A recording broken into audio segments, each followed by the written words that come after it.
All right, let's hear it for Jeffery Rudell.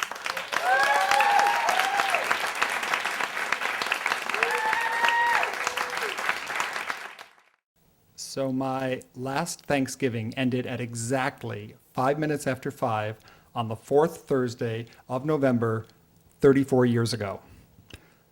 Let me explain. Both of my parents were lower middle class people with upper lower class educations. My father was a foreman in a paper mill. My mother was a bank teller. We lived in a split level house in a subdivision that went bankrupt shortly after they bought into it. Inexplicably, in January of 1974, my father came home and announced to my mother that he had sold everything and bought a farm 60 miles away. The farm turned out to be 80 acres of untilled clay, a heap of rusting equipment, and 2 Holstein cows. They argued until my mother agreed to pack up everything and move.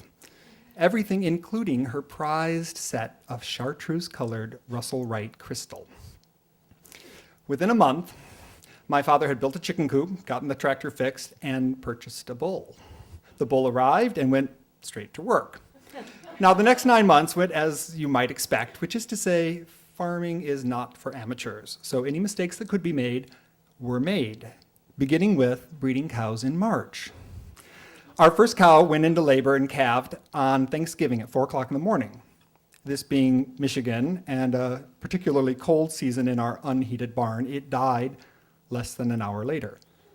Now, seeing his assets frozen on the barn floor drove my father to take desperate steps to protect his remaining investment. So he covered the floor of our family room with a large plastic tarp, put down a bed of straw, and brought the remaining cow into the house to have its calf. By noon, both mother and calf were warm and sleeping in the room next to our kitchen. My father put a bale of straw in front of the doorway between the 2 rooms to keep them in place. Now, while we were tending to the calves, my mother was in the kitchen, banging pots and pans and muttering about it being a family room, not a maternity ward sort of thing. Now, every Thanksgiving, it was my mother's custom to remove from her china cabinet 1 small, pale green crystal cordial glass into which she would pour a single jigger of sherry to sip while she cooked. At no other time did my mother drink, and to the best of my knowledge, no other piece of crystal was ever used. Now, she loved this crystal. She used to brag that that crystal was the only thing she had that wasn't second-rate or second-hand. So, the afternoon goes on, relatives arrive.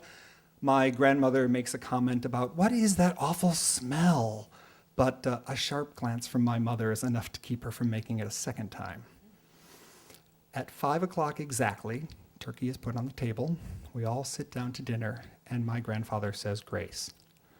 Now, while God is being distracted by my grandfather, a lesser spirit overcomes the calf, and it leaps over the bale of straw and comes charging into the kitchen and crashes into the table. What happens next happens really fast. My mother screams. She grabs her cordial glass, stands up, knocking over her chair in the process. My father, more startled by my mother's screams than anything, sort of half stands, half lunges at the calf, which by now has its nose in his plate. I will never forget that slow motion look of horror on my mother's face as she watches my father rise a little bit and reach for, but not quite reach, equilibrium before falling backward into the china cabinet. Somehow my father escaped injury, but every single piece of crystal shattered. Everything save the 1 glass in my mother's hand. Now, for a child watching all of this unfold, it was fantastic.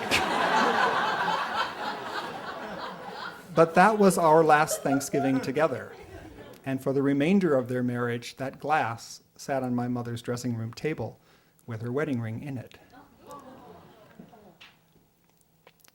For all the years in between, on the 4th Thursday of every November, my mother took great pleasure in preparing a dinner of roasted veal. Thank you.